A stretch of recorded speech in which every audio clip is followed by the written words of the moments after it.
Hello everyone, I'm Creighton Piper. Today we're going to be talking about SegWit, a fairly complicated topic, but I'm going to break this down and make it as easy to understand as possible. Now, in its most simplified form, SegWit is just a technology upgrade for the Bitcoin network, enabling more transactions to be made per second.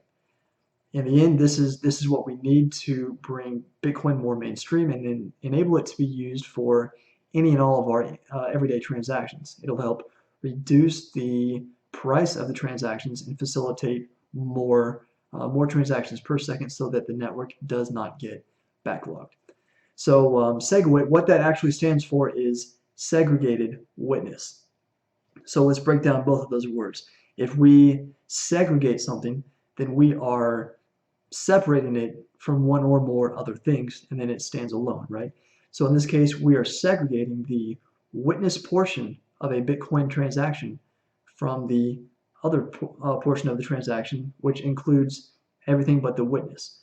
The witness is basically a mathematical proof that states that yes, funds did leave point A and arrive at point B, and now the transaction is closed. It's a witness that just proves that it happened. And then the other portion of that transaction is everything else, the other transaction details, how many Satoshis were transferred, etc. So that's the first part of the technological upgrade. The second part is actually a redesign of the block size of Bitcoin. So now, after SegWit, instead of the block size being 1 million bytes, now it is 4 million weight units. And the witness portion of the transaction weighs 1/4 of the rest of the transaction. So it makes the witness take up relatively little space, and therefore it enables more transactions to be made per block. So the fundamental issue that had to be resolved here is Bitcoin's limiting factors, which are its block time and its block size. Only one block can be processed once every 10 minutes, and it can include no more, or previously it could not include more than 1 million bytes or 1 megabyte worth of data. So the only way to do that was to redesign, or by adding the weight system like I talked about. So a non-witness byte now weighs 4 units, whereas a witness byte only weighs 1 unit. That's what I was talking about. It weighs 1/4 of a non-witness unit. So really it's a pretty genius system to solve that problem. And SegWit 2x was sort of another attempt taking a different direction around the issue by doubling the block size, but that project completely fell flat on its face. There's too much dissent among the community, too much deception, I guess you could say, and eventually it was put to rest. Now some developers did try to go ahead and go through with it, but it was not successful.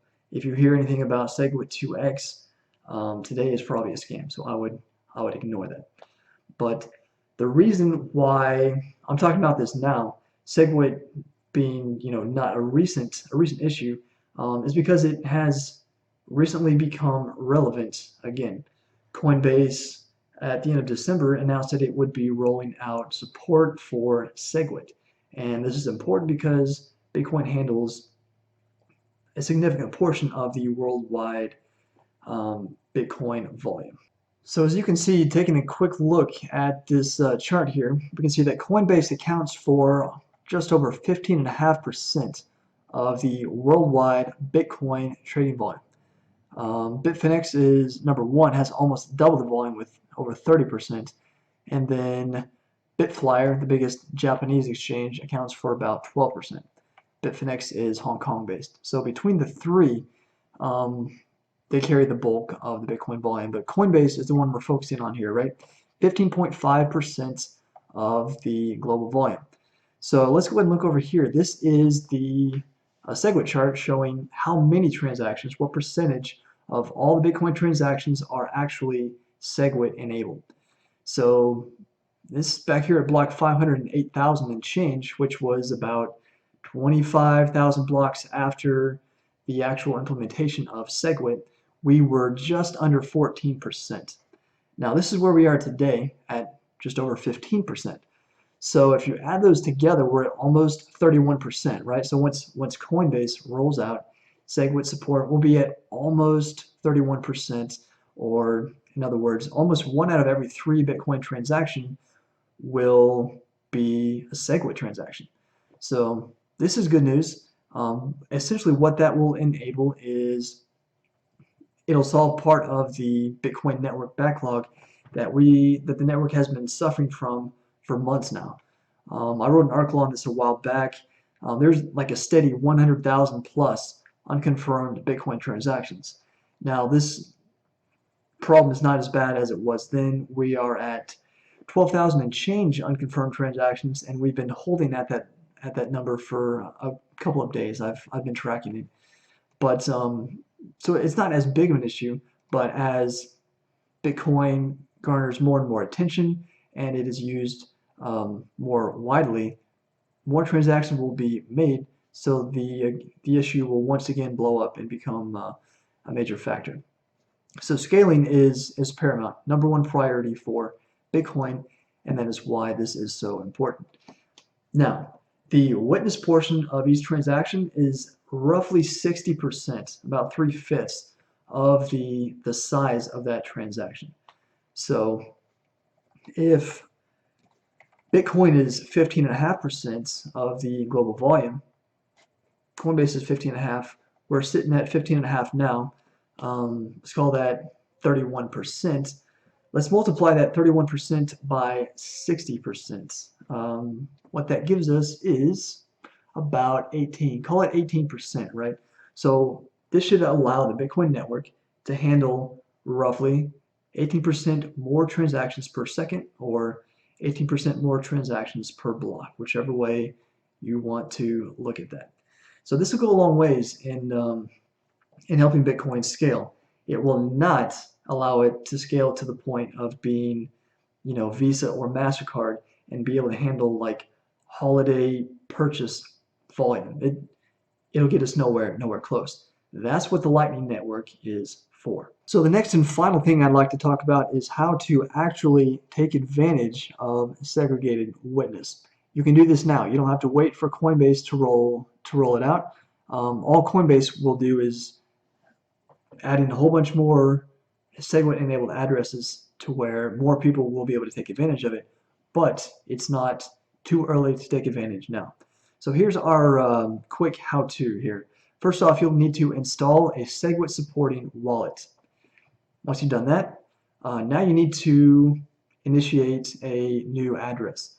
More than likely, if you've been in the crypto game for very long, the Bitcoin address you have right now is not SegWit enabled. So you do need a SegWit enabled address to handle SegWit Bitcoin transactions.